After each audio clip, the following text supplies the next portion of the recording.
Updated December 18, 2017 134,341 U.S. President Donald Trump has said he is not considering firing special counsel Robert Mueller even as his administration was again forced to grapple with a growing Russia probe, which has shadowed the White House for much of his initial year in office. Key point: SMR Trump was rumored to be looking at firing Mr. Mueller. Trump transition officials accused Mr. Mueller's team of improperly accessing their emails. Mr. Mueller's spokesman denied that allegation. Mr. Trump returned to the White House from Camp David and was asked if he was considering triggering the process to dismiss Mr. Mueller, who is investigating whether the president's election campaign coordinated with Russian officials ahead of last year's vote. The president answered, "No, I'm not." But he did add to the growing conservative criticism of Mr. Mueller's move to gain access to thousands of emails sent and received by Trump officials before the start of his administration, yielding attacks from transition team lawyers and renewing chatter that Mr. Trump may act to end the investigation. "It's not looking good. It's quite sad to see that. My people were very upset about it," Mr. Trump said.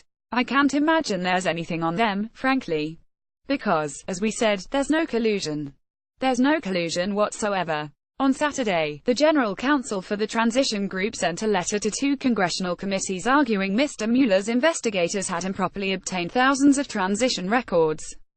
The investigators did not directly request the records from Mr. Trump's still existing transition group, Trump for America, and instead obtained them from the General Services Administration, a separate federal agency that stored the material, according to the group's general counsel.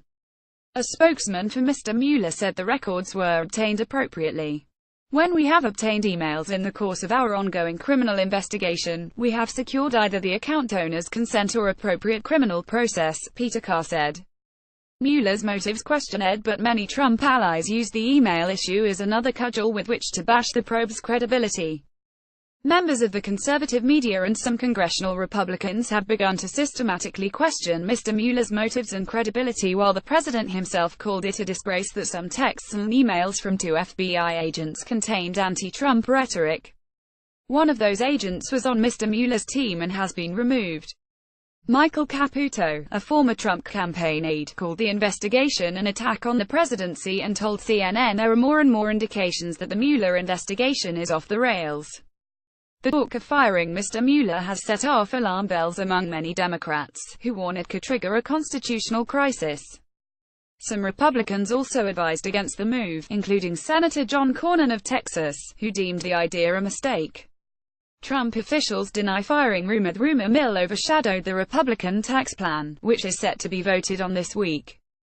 Although Treasury Secretary Steve Mnuchin was doing a victory lap on the tax bill on the Sunday talk show circuit, he first had to field questions on CNN's State of the Union program about whether he believed Mr. Trump would trigger the process to fire Mr. Mueller. "I don't have any reason to think that the president is going to do that, but that's obviously up to him," Mr. Mnuchin said.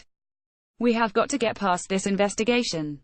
It's a giant distraction." However, Mr. Mnuchin declined to elaborate on how he would want it to end.